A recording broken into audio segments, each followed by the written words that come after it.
सांगितली. ब्रह्मदेव म्हणले, हे नारदा, तू माझा पुत्र आहेस म्हणून तुला सांगतो. तू मला ही काम विजयाची कथा सांगितली, पण चुकून सुद्धा भगवान नारायणाला भगवान विष्णूला सांगू नको. नारद म्हणे, बघा माझ्या बापाला सुद्धा सहन झालं नाही काम विजयावर तप केलेलं. आणि तिथून नारदजी निघले. महाराज कुठे निघाले?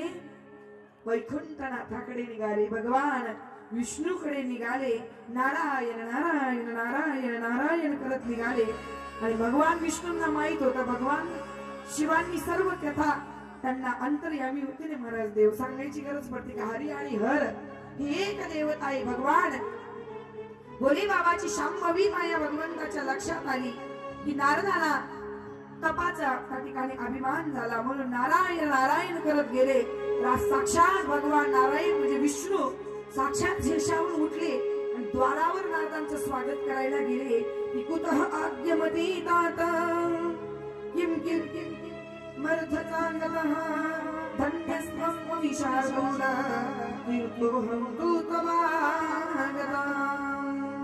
त्या ठिकाणी स्वागतम स्वागतम या या या या या म्हणे नारदजी. आणि स्वासने समुपेश्य स्वतःच्या आसनावर बसवलं महाराज भगवान. श्रीमद नारायण नारायण हरी हरी भज भज नारायण नारायण हरी हरी. श्रीमद नारायण नारायण हरी हरी भज भज नारायण नारायण हरी हरी. श्रीमद नारायण नारायण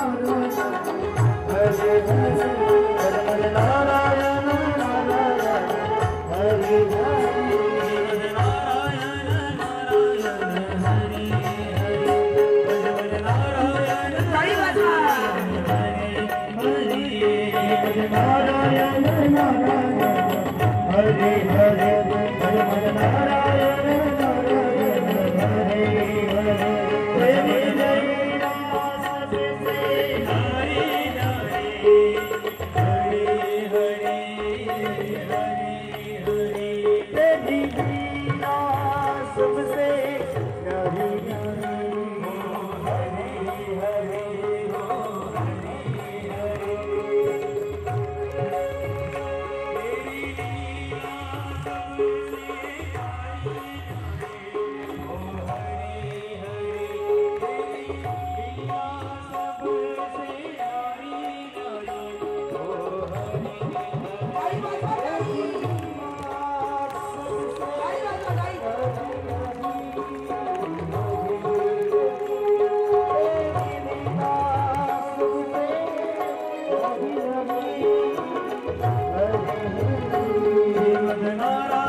नारायण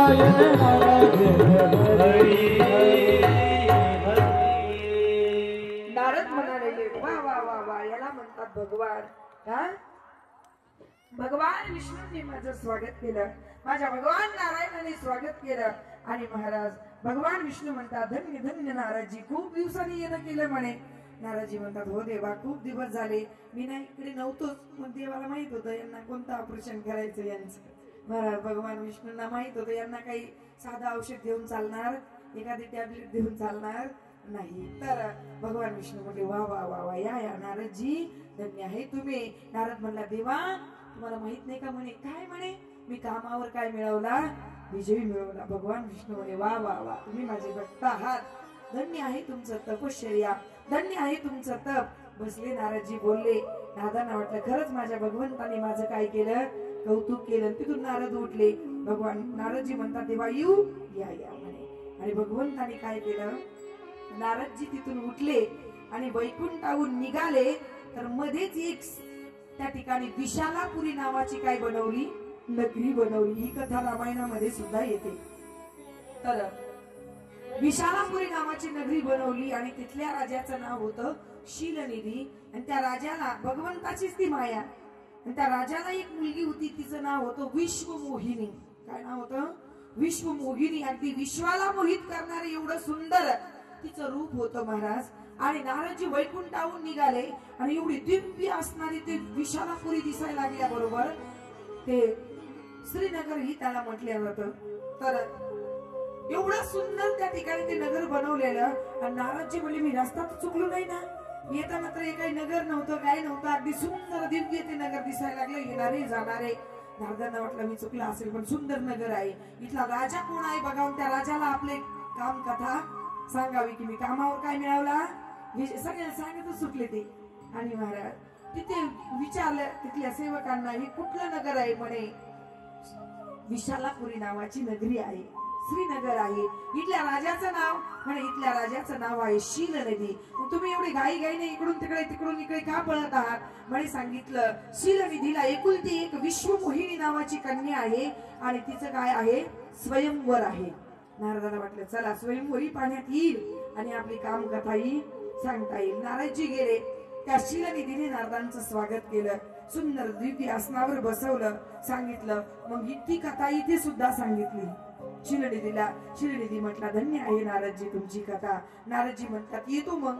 शीलनिधी म्हटला हो महाराज संत आहात तुम्ही आलाच आहात तर आता माझ्या मुलीचं भविष्य सांगूनच जा ना, कारण माझ्या मुलीचं स्वयंवर आहे, तिचं भविष्य सांगून जा म्हणे की ती कोणाच्या गळ्यात वरमाला घालेल आणि तिला मिळणारा पती कसा असेल. असं म्हटल्यानंतर नारदजी बसले आणि शीलनिधीने विश्वमोहिनीला बोलवलं. महाराज आता लक्षात घ्या, आपण हे लक्षपूर्वक ऐका की शीलनिधीने त्या विश्वमोहिनीला बोलवलं आणि नारदजीने कशावर विजय मिळवला होता, कामावर. आणि कोणाला भविष्य पाहायला सांगितलं, नारदांना. आणि ती विश्वमोहिनी येऊ लागली ना तर तिने आतल्या द्वारातला पाय बाहेर टाकला, छम दिशी तिचे पैंजण वाजले. नारदजींचं हृदय धन झालं ते पैंजणाचा आवाज ऐकून. कशावर विजय मिळवला, कामावर. ती अलगत भारत ती विश्वाला मोहून टाकणारी भगवंताची माया होती. एवढी दिसायला सुंदर, जवळ आली, घुंगट काढला. एवढी सुंदर होती ती विश्वमोहिनी, एवढी सुंदर होती. नारदजींच्या मनात आलं म्हणे काय हो म्हणे पण हिलाच पत्नी बनवायचं. आणि कशावर विजय मिळवला, कामावर. काही हो म्हणे स्वयंवरामध्ये हिने आपल्याच गळ्यामध्ये वरमाला घातली पाहिजे. महाराज तिच्याकडे बघतच राहिले. शीलनिधी म्हणे सावधान नारदजी, भविष्य बघा भविष्य. मग हात दिला. तसा हात कधीच कोणाच्या हातात द्यायचा नाही. चुकून सुद्धा आपलं भविष्य पहा असा हात दाखवून कधीच कोणाला म्हणायचं नाही. आपलं प्रारब्ध हे कोणालाही चुकवता येत नाही. ते दाखवला हात. आणि तिचे जे रेषा होत्या ना त्या सांगत होत्या की तिला जो पती मिळणार आहे तो विश्वाचा मालक असेल, तो अमर असेल, अजर असेल आणि तो सर्व जगाचा चालक मालक असेल तिचा पती. पण नारदाने थोडं उलट सांगितलं. नारदजी म्हणे तुमची मुलगी फार भाग्यवान आहे. आता कोणी भविष्यकाळ तसंच सांगतात ना, हे असं आहे ते तसं आहे. मग ते आपल्याला माहित राहतं सगळ्या गोष्टी आपल्या घरातच असतात. मग ते लगेच म्हणतात महिला मंडळा तुम्हाला अजिबात सुख नाही, तुम्हाला खूप काम. आता महिला मंडळा काम करावंच लागतं घरातून की नाही. तुम्हाला सगळ्याची डबे, आता डबे कोण करेल बघ. तर ते मग असतं मग महिला हो बाई मला सगळं काम करावं लागतं असतं की नाही. म्हणून कधीच दाखवायचं नाही, हात कोणाला दाखवायचा नाही. आपलं काम चुकणार आहे का, नाही. प्रारब्ध कोणाला चुकवता येत नाही. आणि नारदांनी काय केलं, ती उलटी रेषा सांगितली. म्हणे शीलनिधी हिला जो पती मिळणार आहे ना तिच्यासोबत विवाह केल्यानंतर तो विश्वाचा मालक होईल आणि तिच्यासोबत विवाह केल्यानंतर तो जग जिंकवेल म्हणे आणि विश्वाचा मालक होईल. का होताच होईल म्हणे सांगितलं. शीलनिधीला खूप आनंद झाला. नारदजी म्हणले मग येतो. पण शीलनिधी म्हणली नाही एवढं आता नारदांना थांबायचंच होतं.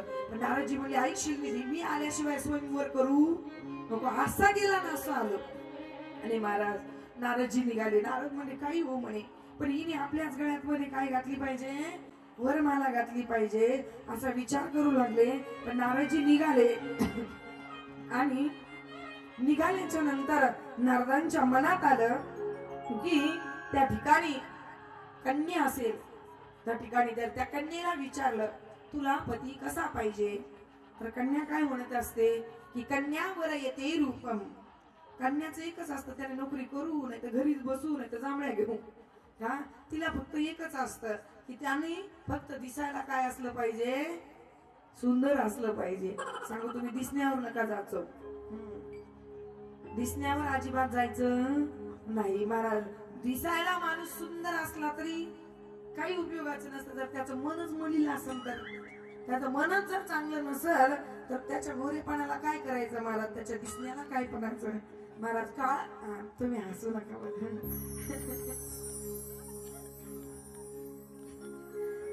मग मला हसू आवडत नाही ना.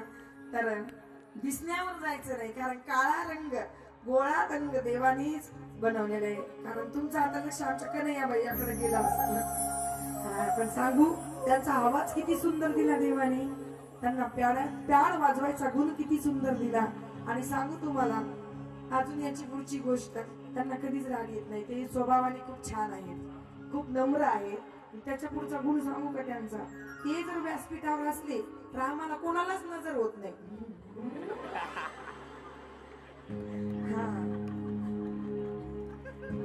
बरोबर आहे की नाही. आम्हाला सकाळ टीका वगैरे लावायची काहीच गरज नाही. त्यांचं स्वरूप म्हणजे पांडुरंगाचं स्वरूप आहे का, हे स्वरूप मिळणं सुद्धा भाग्य आहे ना महाराज. आवाज किती गोड आहे त्यांचा, म्हणून दिसण्यावर कधी जायचं नाही. काळा गोरा रंग एकच आहे. म्हणून कन्येला विचारलं, माणसाचं मन चांगलं पाहिजे, स्वभाव चांगला पाहिजे, दिसून काय करता महाराज. त्या कन्येला विचारलं तर कन्या काय म्हणते, कन्यावर येते रूपम, ती म्हणजे दिसायला सुंदर पाहिजे. त्याच्या पित्याला विचारलं तर पिता म्हणतो की त्या ठिकाणी तो गुणाने शीलवान असला पाहिजे आणि त्या ठिकाणी चांगल्या प्रकारे तो ज्ञानी असला पाहिजे. त्या ठिकाणी सुंदर अशा प्रकारे त्याला छोटी मोठी का होईना एखादी काय असली पाहिजे, नोकरी असली पाहिजे. आणि तीच गोष्ट आईला जाऊन विचारा त्या मुलीच्या, कन्यावर येते रूपम. आणि आईला जाऊन विचारा. आई म्हणते मला असा जावाई पाहिजे, असा जावाई पाहिजे. माझी मुलगी एवढी दिसायला सुंदर आहे, एवढी नाजूक आहे, एवढी शिकलेली आहे. असा जावाई पाहिजे की तिला एकुलता एकच मुलगा पाहिजे आणि त्या मुलाला आई नाही पाहिजे, बाप नाही पाहिजे, ननद नाही पाहिजे, तो एकटाच पाहिजे. बघा ढगातून पडन म्हणजे तिला काहीच त्रास नसला पाहिजे. तिच्या दारापुढे 4 गाड्या उभा राहिल्या पाहिजे, 10 नोकर हाताखाली राहिले पाहिजे. महाराज घरात कुटुंबाशिवाय शोभा नाही. कुटुंब एकत्र असलं तरच एकमेकाविषयी काय निर्माण होतं, प्रेम निर्माण होतं. म्हणून एकत्र कुटुंब पद्धती खूप चांगली आहे महाराज. आता लोक वेगळे राहतात पण मनाची सुद्धा काय होते, वाटणी होते, प्रेमाची वाटणी होती. एकत्र कुटुंब हे एकतेचं काय आहे, स्वरूप आहे. एकत्र कुटुंबामध्ये एकमेकाविषयी आदर राहतो, एकमेकाविषयी प्रेम राहतो आणि घर हे गोकुळासारखं भरून दिसतं. आणि हम दोन हमारे दो, तिथं 5वा कुणीच नसतो. काय त्याला मारून तर पूर्वी एकत्र कुटुंबाची काय होती, आताही भरपूर ठिकाणी आहे. तर सांगायचा भाव काय की आणि कुल बांधवांना विचारलं तर ती म्हणतात कुलवान पाहिजे, पाहुण्यातला पाहिजे. आणि तीच गोष्ट वराड्याला विचारा, वराड्यांना की तुम्हाला की नवरदेव पाहिजे. वराडी म्हणतात कन्या कशी असू, नवरदेव कसा असू, फक्त भोजनम.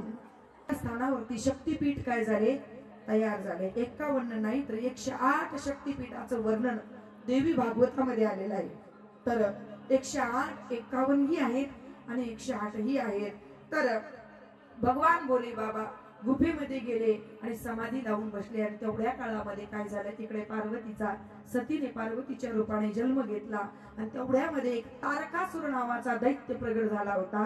त्या तारकासुराने ब्रह्मदेवाला प्रसन्न करून घेतलं होतं आणि वरदान मागितलं होतं की मला अमर बनवा, अमर.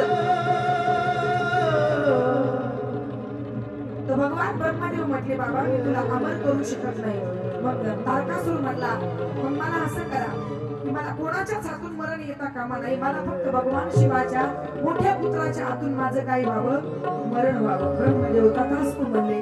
मग नंतर पुढे त्या ठिकाणी महाराज नारद आले, हिमालय आणि मैना गाडीला सर्व पार्वतीची सगळी असणारी भविष्यवाणी सांगितली. कारण पार्वतीचे गुरु कोण आहेत, नारदजी. मग पार्वती तप करायला गेल्या. 1000 वर्ष मा पार्वतीने पानं खाऊन तपश्चर्या केली. म्हणून तिचं नाव काय पडलं, अपर्णा. काय नाव पडलं, अपर्णा. त्या ठिकाणी ब्रह्मचारिणी, तिने ब्रह्मचारिणीचं रूप घेऊन त्या ठिकाणी काय केलं होतं, तप केलं. जे 9 दुर्गाचे रूप आहे ना हे पार्वतीचेच रूप आहे. दिव्य तप केलं आणि सगळे त्या ठिकाणी तारकासुराने हाहाकार मांडला. तेव्हा सगळे असणारे भोले बाबाला शरण गेले. सांगितलं बाबा, भोले बाबा तुम्ही विवाह करा, विवाह करा असं म्हटल्यानंतर हो म्हटले. परत तप करायला गेले तर मग कामदेव गेला आणि मग कामदेवाला भगवंताने काय केलं, भस्म वगैरे केलं. मग त्या ठिकाणी भगवान भोले बाबा तपश्चर्येतून बाहेर आले आणि सप्त ऋषींना पार्वतीची परीक्षा घेण्याकरता पाठवलं. आणि महाराज सप्त ऋषीच्या परीक्षेमध्ये सुद्धा पार्वती काय झाली, पास झाली. नंतर भगवान भोले बाबाच ब्राह्मणाच्या रूपाने आले, तिथेही पास झाली. नंतर मग भोले बाबाने ब्रह्मदेवाला बोलवलं आणि ब्रह्मदेवाला सांगितलं की तुम्ही हिमालयाला सांगा की विवाहाची काय करा, तयारी करा. आणि सुंदर अशा प्रकारे हिमालयाने पूर्ण हिमालय सजवला. तिकडे भगवंताच्या विवाहाची पत्रिका सगळ्या तिन्ही लोकांमध्ये गेली आणि तिन्ही लोकांमध्ये गेले. भगवान विष्णू वैकुंठावरून निघाले, भगवान ब्रह्मदेव ब्रह्मलोकातून निघाले. कशा करता, विवाह करता. कैलासावर आले तर भगवान भोले बाबा तसेच बसलेले होते. मग सगळे गण म्हणले, सगळे तयार होऊन आले, सगळे नवीन नवे कपडे घालून आले. मग भोले बाबाचा शृंगार करू लागले.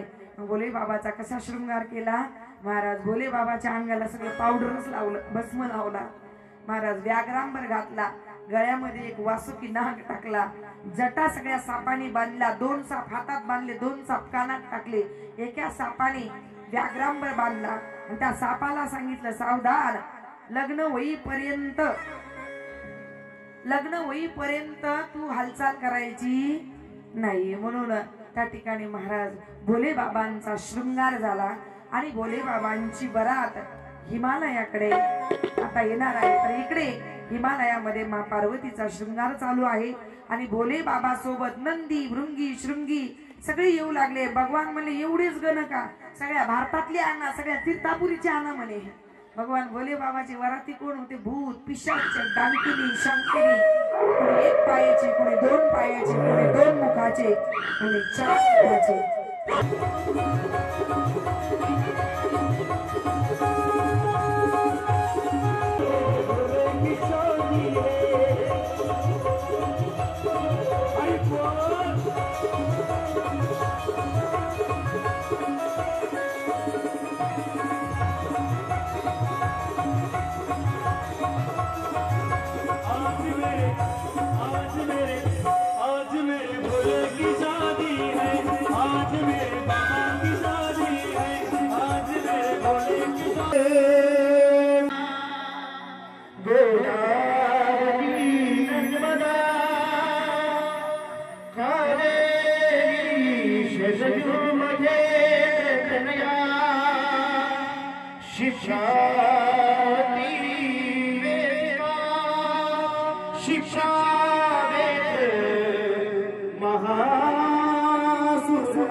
कुठलं घ्यायचं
सावधान वराडी सावजित सावधान राजंद्री सावजित सावधान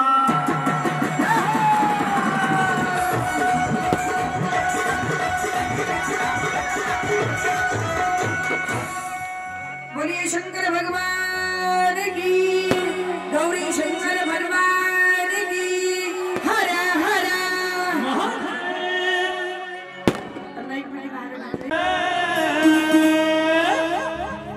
सोन्याचं सोन्याचं सोन्याचं सोन्याचं सोन्याचं वासिक लगीन देवाचं लागते सोन्याचं वासिक लगीन देवाचं लागते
ऐका सर्वांनी आता एकदा वरती हात घ्या, फक्त वरती हात घ्या सर्वांनी आणि टाळी वाजवा सर्वांनी. नाही हो सर्वांनी अशा हातात दिसले पाहिजे, फक्त हातात वाजवा. मोगाच्या जातीची बोलाच्या जातीची जगात वंशाली मोगाच्या जातीची बोलाच्या जातीची जगात वंशाली छत्रपती शिवाजी महाराज की राजाची जय सिंहाली शिवरायाची जय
असो